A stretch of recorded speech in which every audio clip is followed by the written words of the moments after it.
Alhamdulillah wassalatu wassalamu ala Rasulillah wa ala alihi wa sahbihi wa mawalah wala haula wala quwata illa billahi wa ba'du. Bapak dan Ibu kaum muslimin dan muslimah rahimani wa rahimakumullah, kembali kita lanjutkan pelajaran fikih keluarga. Kita masih membahas tentang masalah seputar pernikahan.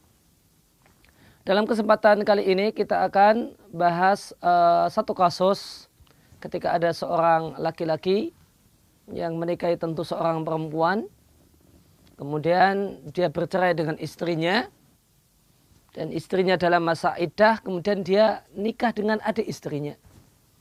Tentu adik istri bukanlah mahram yang boleh dinikahi, bukanlah mahram sehingga boleh dinikahi, dengan catatan sudah bercerai dengan kakak perempuannya. Nah, kapankah boleh menikahi adik atau adik istri setelah kakak perempuannya dicerai? Tentu yang paling aman adalah manakala istri yang dicerai itu telah menyelesaikan masa iddahnya. Istri ini dicerai, kemudian menjalani masa iddah 3 kali haid, sudah selesai, baru kemudian melamar adik perempuannya, kemudian menikahinya. Maka jika kasusnya semacam ini, hukumnya tidak mengapa.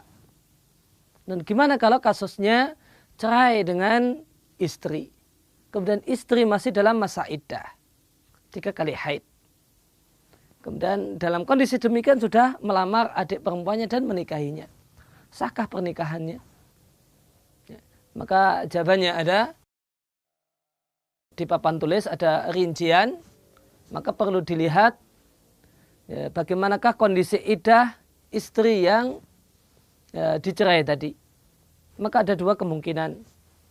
Kemungkinan yang pertama, istri yang dicerai tadi sekarang dalam masa iddah, masa menunggu. Dan masa iddah ini adalah masa iddah karena dan masa iddah ini adalah masa iddah, yaitu masa menunggu karena talak roja'i. Itulah talak yang pertama atau talak yang kedua.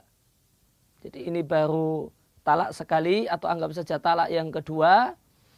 Ya, istri dalam masa iddah, talak yang kedua, nikah dengan adik perempuannya. Maka jawabannya nikahnya batal. Sebagaimana di poin yang pertama, karena talaknya adalah talak raja'i. Baru talak yang pertama atau talak yang kedua, maka nikahnya batal. Kenapa demikian? Karena jika talak itu talak raja'i, talak yang masih bisa dirujuk, itulah talak yang pertama dan talak yang kedua, maka selama masa iddah seorang perempuan itu masih berstatus istri. Dalam bahasa para ulama fikih biasa disebut dengan fi hukmi zaujah. Masih berstatus sebagai istri meskipun sudah tidak lagi sempurna sebagai istri. Dia baru kemudian betul-betul menjadi orang lain setelah masa iddah berakhir. Lain hanya jika talak itu adalah talak yang ketiga. Kalau talak itu adalah talak yang ketiga yang disebut dengan talak bain, talak yang betul-betul pisah, maka di masa iddah istri itu sudah menjadi betul-betul orang lain. Sudah tidak lagi berstatus, sudah tidak lagi istri, tidak pula lagi berstatus sebagai istri. Namun kalau masa iddah itu masa iddah dalam talak raja'i, maka seorang perempuan itu statusnya fi hukmi zaujah, masih berstatus sebagai seorang istri meskipun bukan lagi istri dalam artian penuh sebagai seorang istri. Oleh karena itu, karena masih berstatus punya si kakak perempuan ini masih berstatus sebagai istrinya, maka tidak sah jika nikah dengan adik perempuannya. Kemudian poin yang kedua, jika menikahi adik perempuan dalam keadaan istri yang dicerai itu dalam masa iddah, namun iddahnya adalah talaknya sudah talak bain. Talaknya sudah talakun bainun, talak yang pisah. Itulah nama lain untuk talak yang ketiga. Namun ini masih dalam masa iddah. Maka di sini disampaikan pernikahannya itu tergolong haram, namun masih sah.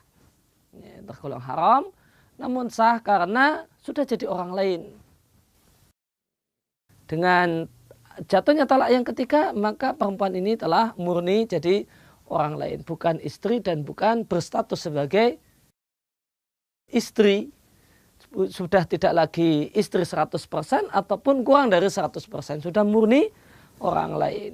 Maka menikahinya adalah menikahi si adiknya. Menikahi adiknya dalam kondisi semacam ini sah.